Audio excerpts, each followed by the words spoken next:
All right, here we are again. We're back together again in the studio after, almost a month, Martin, of me having to solo the effort. Well, the dream team is back together, Paul. Oh, gosh, you had me struggling. Anyway, we got there. So you've been flying around the world, off to Europe, been away for at least a few weeks. So tell us, what did you fly on, and quick trip report. Yeah, okay. I left New Zealand on a 777-200ER to Singapore. On Singapore Airlines? No, that was Air New Zealand. Air New Zealand, yeah. Because I took advantage of that new code share deal that Air New Zealand have with Singapore. Right.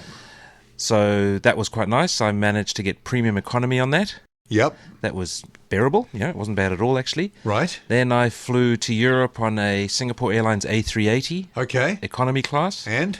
That was actually really good. Was it? In economy? Just straight economy? Straight economy was really good. Okay. Yeah. What, roomy and quiet? Roomy and quiet. Roomy. Yeah. Really roomy. Did you sleep? Slept like a log. Oh, okay. It was in economy. Yeah, I was actually quite worried about that leg because it was, scheduled 13 hours and 10 minutes or something. And I got on the plane, top deck, at the back, had something to eat, watched a movie, and slept basically until I was over Central Europe. And you weren't taking any sleep-assisting products? No. Gosh, well, no, there you go. go. Was really good. Then I flew back from Europe in a 787-800 with What ANA. ANA, that's Japanese airline? Yeah, that was awful. Oh, okay. That was really awful. One of the original, the launch customer for the 787, so that would have been, an 8 version, the shorter version, and probably one of the first ones off the line. Yes, and unfortunately, they've just reconfigured to take out the 8 abreast seating in the back and put in 9 abreast. Oh, were you a victim of that? Oh, man. Not good? The seat itself wasn't bad, and I must admit the cabin crew and everything was really, really good. But the seats are so close together that when you recline, the seat pocket on the seat in front of you hits a place just below your knees. And so every time you move in the night, the bottom of your knee hits the seat in front of you. And I'm 5'8", so... Your average height? Yeah, anybody taller than me, it would have been hell. Is it measured on the height of Japanese people? I don't know, but it wasn't great. One thing, of course, though, the windows are fantastic. Yeah. Oh, so you're a fan of the windows? Oh, big fan of the windows. And nice enough, the Japanese cabin crew, there were a number of things I thought were interesting. First of all, the Japanese cabin crew didn't take over control of the dimming system. So the United cabin crew do on a regular basis, if you believe what is written? Yeah, so you're free to do whatever you want with the window. And no matter what the time? No matter what the time, which was nice. The thing you do notice about those windows is they do get hot. Oh, do they? Yeah, they get really hot. Well, when they're being dimmed. When they're dimmed and when the sun shines on them, because they essentially go really dark, they absorb a lot of heat. And and they're surprisingly hot, actually. Radiant energy, even though it's minus 50 degrees outside. Yeah, so it's pumping the heat out the window. And Boeing, this has nothing to do with the aircraft, but, they talk a lot about the mood lighting. Yeah. Well, the Japanese don't do any of that nonsense, right? 6 o'clock, bang, the lights are on. You're like, from dark to lights on. No transition to a nice peachy sunset sky and then on into night. We're getting up now, lights on. Yeah, okay. That was interesting. And then I flew back from Japan on a Air New Zealand 787-900 this time. And what was that one like? Again, I got bumped up to, I didn't get bumped. I used one of my upgrade coupons to get premium economy. Yep. That was fine. Yep, fine. It was fine. The best leg was the A380 top deck. Right. That was, I would say, the most comfortable. So top deck down the back would be what? One of the most quiet areas of the aircraft, is it? It is quiet. And one thing I did notice on the 787-800, it wasn't that quiet. Right. You do notice the increased cabin pressure, but it's not that quiet. And on the 789 leg coming down from Japan, I actually spoke to the crew, and I said, do you notice that it's much quieter? And they say, certainly it's quieter than a 767. Right. But they said, really, compared to a 777 and a 787, maybe the noises are different. Yeah. Maybe that the certain noises aren't there, but they also said they didn't think it was much quieter. Right. It seems that Airbus has really sorted out the soundproofing. Well, I think we have to reserve judgment on that until we've all flown in an A350, because I think that the size of the aircraft and the amount of structure it has to absorb sound must have a lot to do with it. Well, I remember flying on that Emirates A340-500 once, and that's by far, and I've been on 777, 74s and most of the types, noticeable difference. Yeah. Unfortunately, I think Boeing have a fine product with the 787. I think 9 seats across in the back is... But that's an airline choice. It's an airline choice. There's nothing you can do about it. But given the choice, I'd rather fly 9 abreast on a Singapore Airlines 777 if I could. There you go. Okay. just the width. And were you able to get around any airports while you're away, having a look at the local traffic? Well, I saw one thing that I'd never seen before, which was an Air France A321 that had a scalloped jet pipe. So it wasn't the fan casing that was scalloped, it was the jet pipe coming out of the core. Thing. I don't see no photos around of that. No, and it was an old A321. It was 10 years old. I looked up, I'm a bit sad, so I looked up the registration. Yeah. Yeah, it's been in service for a while, but maybe that's a test on that CFM engine. Maybe, yeah. Mm-hmm. And I went up to Leeds and took a look at the Vulcan. Oh, what was that like? That was pretty cool, actually. Yeah. So you're able to get close up? Oh, walk around underneath it. Yeah? Yeah. So describe it. It looks big. Is it big? Not as big as you'd think from the pictures. It's big, but it's not vast. Right. I was actually surprised how small it is, really. It's imposing, and it's very high, but it's not very big. And what about the actual surfaces? Is it nicely put together, or yeah. Because aircraft of that era had a slightly panel-beaten look, didn't they? No, this looks pretty good, but they did have... What was very interesting is they had some of the original engineering drawings, because, the Vulcan underwent a major wing modification. Yes, they put the kink in it. They put the kink in it, and they had the original engineering drawings for the kink, and they were drawn 1-to-1. And they had all holes in them, because what they'd done is they'd lain the sheet of metal that they were going to make the kink out of, and actually marked it using the drawing by sticking the drawing to the piece of metal and hammering nails through it to mark the rivet holes. Yeah. And they were all hand drawn and all hand noted. How it was done in the day. People had written all over them with pen. Do this, bend this before you do this, and that was pretty cool. So they were like the workshop drawings, not the official engineering drawings. Yeah. And what was also interesting is they had radar systems that were installed in the plane from other planes arranged all around the plane. You could see the ranging radar, the navigation radars, and they had 2 engines on stands. Oh, yeah. Olympus engines. Tiny. Really? Tiny.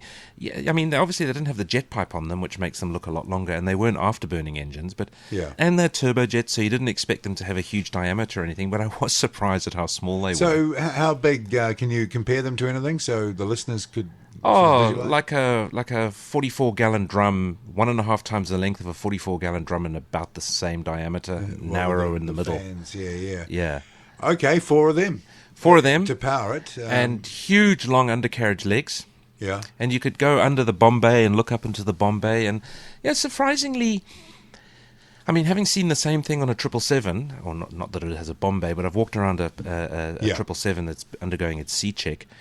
And I mean, things haven't changed much. No. I mean, sure they've changed. I'm sure they've changed in a 787 or an A350 due to the materials involved, but the undercarriage legs, pretty agricultural, lots of sort of railway bridge engineering under there. Yeah. And GoPro cameras all over the Bombay. Who knew that they had GoPros back in the day? Oh, wow. Yeah. Yeah, really? Yeah, so there were GoPro cameras stuck in 2 or 3 locations that I could see. Oh, okay. Yeah, so. And I think it's over now for the Vulcan, isn't it? That's it. About a week or 10 days after I was there, it flew its last flight. Now, mainly not because they've run out of money, but because life components are running out. Yeah. So they just can't do it anymore. Oh, well, you're lucky to see that. But now there's a new program to do something similar for one of the last remaining Concords. Yes, I see that. To get it flying again. And they reckon a lot of the know-how gained from the Vulcan team could be transferred over to the Concorde people. They're talking about flying that as an exhibition aircraft, aren't they? They're not sort of getting them back to joyriding or doing flights like that. And the hangar where the Vulcan was stored, it was interesting. They had a jet stream that had suffered a main undercarriage failure all up on jacks, and I think they donated it to the local aeronautics school, and they were cutting it up and fixing it up and doing all sorts of things. It was an interesting hangar, not only for the Vulcan. Oh, okay. Yeah. All right, so let's have a look at a few stories around the last week or so. This is an interesting one. It looks like Singapore Airlines are going to revive their American services, to Los Angeles and I think it was Newark, wasn't it? Newark, yeah. New Jersey. They used to use the A340-500 for that and had a reduced passenger load. That was canned, a few years ago. It looks like Airbus have come back with a long-range version of the A350, almost pulling a rabbit out of the hat, which means that Singapore Airlines can restart those services, ultra-long range, and surely it must open up possibilities for other airlines who, like Qantas and other airlines who have possibility of the need for a very long-range aircraft. So this is fascinating. Boeing have some real competition here for the long-range version of their new 777, right? It is in advance of that even coming entering about. service. Yeah, it's the whole thing's very interesting. So there's a lot of talk about these ultra long-range aircraft, but in reality, it's less than 5%, or just a little bit more than 4% of the world's routes need anywhere near this range. Yeah. So Boeing, of course, have done the 777-8X, which is high capacity, incredible range, and the Middle Eastern carriers, and I think Lufthansa have gone for it. Yes. Yeah, Airbus have responded with a minimal change A350. I mean, when this story was first being discussed, people were talking about, oh, well, you'll take the center section of the A350-1000 with its extra landing gear leg and fuel tanks in the wings and blah, blah, blah, blah, blah. Now, basically, it turns out it's a minor modification to the tankage in the wings, upsizing the size of the center fuel tank mainly through plumbing and movement of the sensors and the inert gas recirculation system they use to cut down fires. But mainly it's a recertification. So the original A350 was 242 tons with a weight bump to 260. Yeah. Now they're looking at 280 tons, mainly through certification changes and some plumbing changes and minor tankage changes. And they're going to have a plane which will be able to fly the 9,250 nautical miles between Singapore and Newark, with 170 premium passengers on board, and apparently a reasonable amount of freight. Yeah, it's amazing how they can sort of just pull it out of the hat. It's not like any major rebuild or redesign has to happen. Like you say, it's sort of some plumbing arrangements, which sounds sort of overly simple perhaps, and some software changes, and all of a sudden it has this capability. Yeah, plumbing and paperwork by the sounds of it. Now, and I think what really made it for Singapore Airlines is that you can down certified back to a standard A350-900. They've ordered a huge amount of these A350s, haven't they? Over 60. Yes, so the order breakdown as it stands now is as follows. I think they're taking 56 regular A350-900s. They're taking 7 A350-900 long ranges, and they've ordered an extra 4 A350-900s on top of the existing order. So it's 67 planes. So their fleet's going to be at the top end A380. Virtually the rest is going to be A350s, and then a whole bunch of 787-1000s, which is very interesting because the 787 was touted as a super long range, unusual city pairs all over the world. But I think Singapore have got it. I think in order to make money, you've got to fly at 9 abreast. Right. The 787-1000 doesn't have the huge range of the 800 and the 900 models. And so they're going to use that as their intermediate range plane. So that's around Asia? Around Asia. I'm thinking subcontinent. I'm thinking India. 6 to 9 hour flights or 4 to 7 hour flights. Yeah. Because quite frankly, as an economy passenger, you do not want to really be in the back of a 9 abreast 787. So it affects your product if you're going to put people in that environment for too long. So they're not going there. They're going to use another type of aircraft. Yes. So they're going to cram as many people as they can into the 787s over the shorter ranges because that makes economic sense. Yeah. And anything above that, you're going to go to an A350-900. Which they'll have dozens. And anything above that, you're in an A380. And the seats will be the same in the A350 and the A380. And they've got early A380s. Yes. Singapore are known for sort of rolling things over pretty quick. I wonder where that leaves them in the A380. Will they stick with those old ones, coming up, 10 years now? 2017, they're 10 years old. Yeah, okay, so they're not that far away from that. And, the whole question of whether Airbus is going to, try and get second time around orders from these carriers who got the early ones. I wonder what will happen there. I must say the A380 I went in was well used. Yeah. It's been a while now. The interior had been used a lot. Millions would have been through some of those already. But it was still comfortable, it was still quiet, and it still got me to Europe. There you go. Very nicely. All you can ask for. So, interesting. And when do they start these A350 ultra long range flights? It's not too far away, It's is 2018, I think. Okay. It's not far away at all. Yeah. And the rollout's beginning. Finnair has just received its first one. I see, yeah. Yeah, that looks pretty smart, doesn't it? Okay, so there's the A350. Other version of that emerges there for Singapore Airlines. Speaking of airlines, Malaysian Airlines, another big story in the last few days is the Dutch safety authorities report on MH17 shoot down. It's sort of obvious, isn't it, what happened? Seems to be. For a start, quite a bit of analysis on how that missile destroyed the plane. Pretty close encounter there, about a metre away, I think, on the detonation of that. And, the fact that they managed to pull fragments broken in the characteristic fragmentation pattern of that missile out of the bodies of the crew pretty much gives you certainty that it was indeed that missile. But the Russians deny it. Gosh, they have trouble accepting things, don't they? Yeah, they still think it's the Cold War when an official denial is an official denial. That can only be for their domestic consumption because no one else buys it. No one else believes it, no. Yeah. The official report says, yes, it was a book missile, yes, it was launched this, yes, it hit here, blah, blah, blah, blah, blah.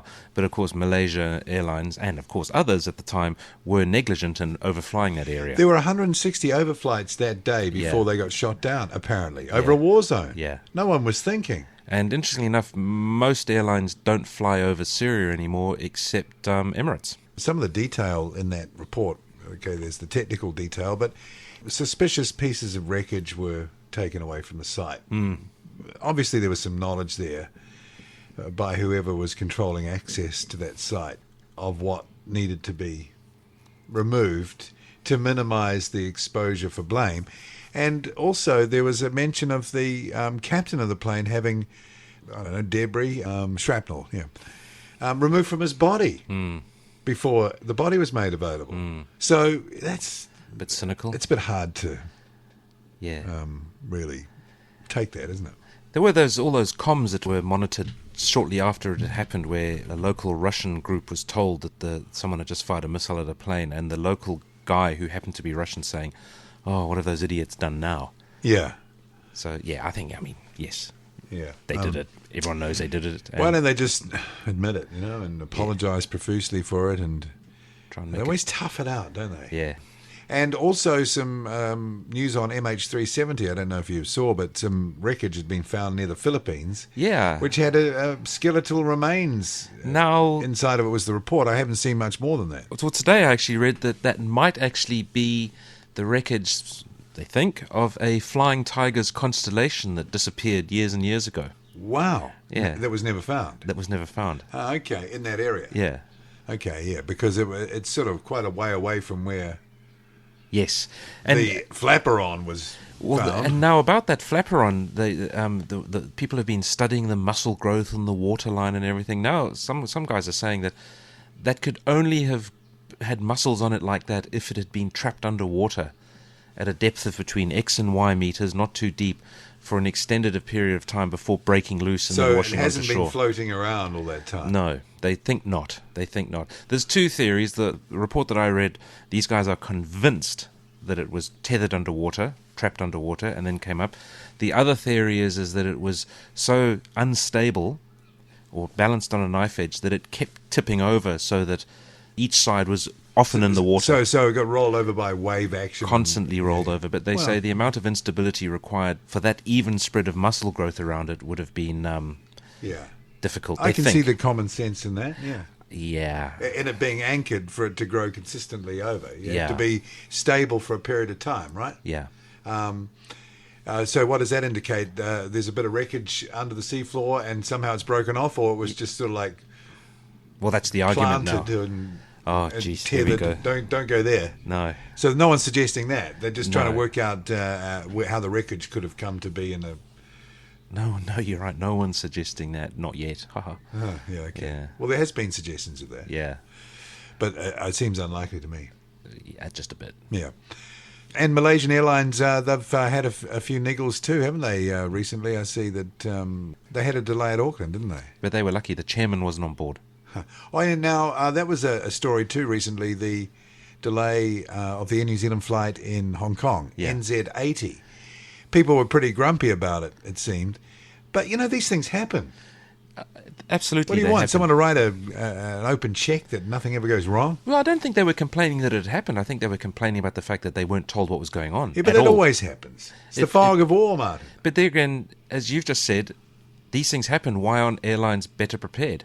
I don't know how they operate up there. Do they have Kiwis? Do they have people who... I think the point is that wherever they operate on a shoestring, and I think people think that their airline has a big ground staff wherever they are, but the reality is they don't. But if they've only got one Air New Zealand employed agent and the rest are employed from Donata or whatever, really you've got one person running around who's probably also not being told exactly what's going on, because the maintenance organisation will be a different company.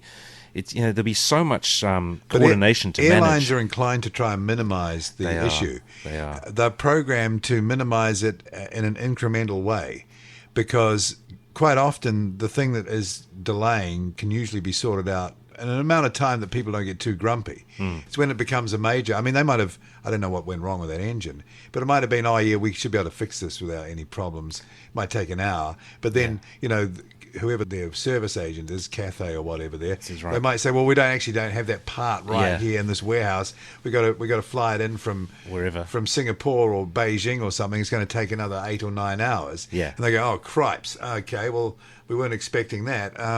And then they're going to have to let a little more rope out of the bag. That's how they work. Yeah. I remember once being on a domestic flight and there was a delay, and I think it was a maintenance delay because engineers came onto the plane. Cable ties and spanners. Exactly, with toolboxes and things. But they kept on saying that there was a delay in getting it refueled. Yeah. Or no, we were having to be refueled. Well, there were no trucks around. I don't even think we even got fueled. It was just their explanation. Yeah. People didn't even bother looking out the window. They were, that's fair enough. Well, I've had that on a Virgin flight in Australia. They say, the plane's been delayed half an hour due to weather. And we were meant to leave at 3:30, and they say, it's going to leave at 4. And I'm looking out the window at 2:25. There's not even a plane there. Yeah. Don't talk to it's not even there, mate. It's going to be a lot longer than half an hour. Yeah, that's right. It ended up being 2.5 hours. Yeah. So what they'll do is they'll tell you in a way that it's sort of, after a while, you don't notice that there's been more time that they've said. Yeah. And so it's like when your mother used to say, we'll do it, in 5 minutes. That could be anything up to an hour or two, really. And when you question the gate agents, they don't know either. No. The way I found out was I got Flight Radar 24 up and running, and I actually found the inbound flight, and I could see that it was still over the middle of Australia. Yeah, so you do the math. Yeah. And also, it could have been, because the chairman was there, that could have flustered the people trying to run it there. Oh my gosh, the chairman's here. They can also put people off. It's counterintuitive. You'd think that you want to impress the chairman, but that can make people nervous and make dumb decisions too. Yeah. I'm not trying to apologise for them, but it just seemed to get a disproportionate level of whinging coverage. Well, have you seen in the media? You've been in an American gate lounge when the plane's been delayed, haven't you? They freak out. Rude as you would. I demand, and what are you going to do? And well, there's nothing I can do. The plane's not here, mate. There's one poor person trying to deal with it. Yeah, and people are freaking. Okay, you mentioned the Constellation. Why don't we do the Connie as the airplane of the week? Yeah, all right. And I know the aircraft actually goes back a long way, doesn't it? The Constellation? Yeah. 40s, isn't it? 40s, yes. Beautiful looking aircraft. An amazing looking plane. The closest I've ever come... Well, I've seen a Constellation on the ground, but I was at a shopping mall in Brisbane, not far from Archer Field, and I heard this noise, and I looked up, and a Constellation came over... that's the Qantas Super Connie. Came over the car park going into land. I've seen that in air shows too. What a lovely aircraft. Great looking plane. Yeah. Yeah. I remember a joke once that some guy told me about using the Constellation as the sort of joke, and that was Constellation pilots were really good with women because they knew how to control 3 tails. Which, it's pretty sexist. 50s humour. Yeah, 50s humour. 50s humour. So where does it all start? Howard Hughes, TWA. Hughes, 3,500 mile range, pressurised airliner. That's what he wanted. Okay. And they basically took the P-38 wing and scaled it up. The Lightning. The P-38 wing. 3 tails to keep the overall height down. Amazingly long undercarriage. Yes. Particularly the nose wheel had a very long there. Very long. It kind of... The nose wheel on the Constellation and the nose wheel on that Tu-95 always remind me of being similar. Very long, very spindly. You wonder how it holds anything up. And also, speaking of the tail, the rear fuselage had a lovely shape to it, didn't it? Oh, that banana curve, which I think Airbus tried to copy with the A330. Okay, so is that an aerodynamic shape, or is that just something that... I think they did it to get the tailplane up into the right area. They gave it a slight upward curve. It seems to me that the big production happened for the military, right? So Yeah. the Second World War came in. I think there were a few flying already, which were taken out of airline service and put into military service. But they also, the US Air Force at the time, ordered a whole bunch of them for transport, right? Yeah, the C-69 they called it. The original Constellation, they built over 800 of them. Crikey.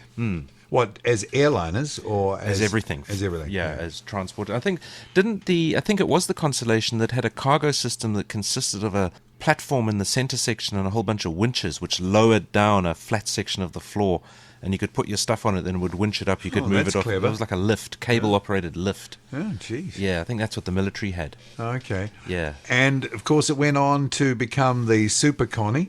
There were various models. There was the L049, then there was like the 649, the 749 were various engine performance Right. combinations. Then you had probably the definitive was the Super Constellation, which was post-war. That was the L1049. 250 odd built of those for civilians, and the military also took a lot, another 300 or so. I think the Navy had them as the first generation sort of... Well, they were operated up into the early 70s as AWACS planes. Yes, they were. They had like a big vertical aerofoil shaped thing on the center fuselage that had a radar in it. Yeah, top and bottom. It had those turbo compound engines with the exhaust stacks that provided like an enormous amount of thrust. It was like 300 pounds of thrust just coming out of the exhaust stacks. I've seen the Aussie one flying at night, and you can see the flames from the superchargers operating coming out the back of the engine nacelles. It sort of lights up, Because it had those turbine recovery systems, which the turbo spun up and provided pressurized air for the induction system. There were 3 turbos per engine. There were shafts coming off the turbos that went into little gearboxes that fed power back into the main gearbox. Wow. And I think they produced like 85 horsepower each, so you're getting nearly 250 horsepower just off the turbos, in addition to the 2,000 horsepower that the turbos were generating anyway. And that worked at altitude, didn't it? Because that was the big problem, getting those things to provide power, over about 18,000 feet, 20,000 feet sort of thing. And they could get to 30, couldn't they? Yeah, for long times as well. I mean, no journey was short in a Constellation. And, of course, the biggest Achilles heel to those things was those engines. They were horrifically maintenance intensive. Yeah. So the big carriers that operated them, I think BOAC had them, Qantas had them. Lufthansa had them. Of course, TWA, they stuck then, in that case, with all models all the way from start to finish if Howard Hughes and TWA was the source of it all. Because they had the Starliner as well, didn't they? They were one of the few to have the Starliner, which was a really nice-looking plane. That was the ultimate development of the Constellation. Ultimate development of the Constellation. And there was even a turbine Starliner was tried with turboprops on it. I think they were made at Burbank in California at the Lockheed plant there. Where's Lockheed now? Yeah. Civil aircraft. So after that, really, the next civil project for them, there was the Electra, and then it was the TriStar. That was it. Yeah, the next major project was the attempt at the TriStar. Yeah, a great era of travel, now receding well into history. Well over 1,000 made. Yeah. So successful by any standards. Yeah. All right, so we've come to the end of another show. Good to have you back, Martin. Yeah. Okay, going anywhere else soon? No, I don't think so. No, okay. The coffee and meat pies are too good here, eh? That'd be it. All right, until a fortnight from now, it's goodbye from me, Paul Brennan, and... Goodbye from me, Martin Noakes. See ya. Cheers.